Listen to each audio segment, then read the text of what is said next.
गीता के उपदेश देने वाले, प्रेम की असल परिभाषा बताने वाले श्री कृष्ण ने कई लीलाएं की हैं।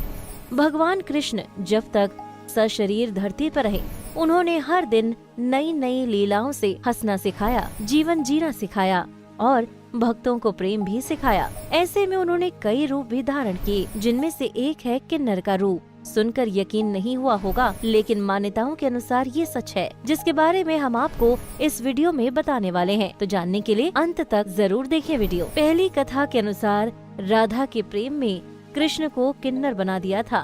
दरअसल एक बार देवी राधा अपने पर मान कर बैठी। सखियों ने इन्हें काफी समझाने की कोशिश की, लेकिन इनका मान कम न हुआ। इसके विपरीत जितना उनको उनकी गलती का एहसास करवाया जा रहा था, उतना ही उनका गुमान बढ़ता जा रहा था। भगवान श्री कृष्ण भी राधा से मिलना चाह रहे थे, लेकिन मिलन नहीं हो पा रहा था। ऐसे में सखियों के परामर्श से कान्हा ने किन्नर रूप बना लिया और नाम रखा श्यामरी सखी। श्यामरी सखी वीणा बजाते हुए राधा के घर के करीब आए तो राधा वीणा के स्वर लहरियों से मंत्रमुग्ध होकर घर से बाहर आई और श्यामरी सखी के अद्भुत रूप को देखकर देखती रह गई।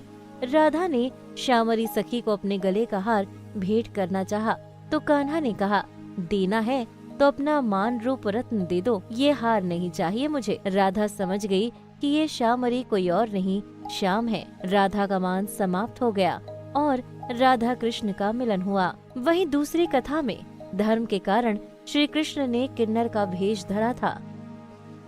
महाभारत युद्ध के वक्त पांडवों की जीत के लिए रणचंडी को प्रसन्न करना था, जिसके लिए राजकुमार की बलि देनी थी। इस दौरान अर्जुन के अपने पुत्र इरावन ने कहा कि वो अपना बलिदान देने को तैयार है, लेकिन उसकी एक शर्त है, जो इस प्रकार है कि वो केवल एक दिन के लिए विवाह करना चाहता था।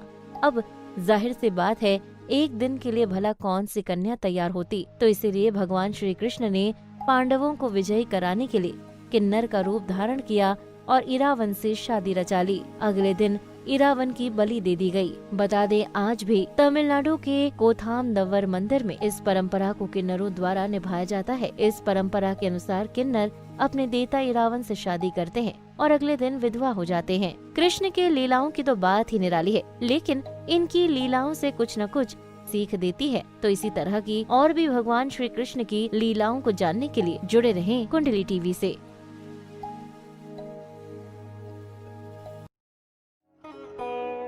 Mm-hmm.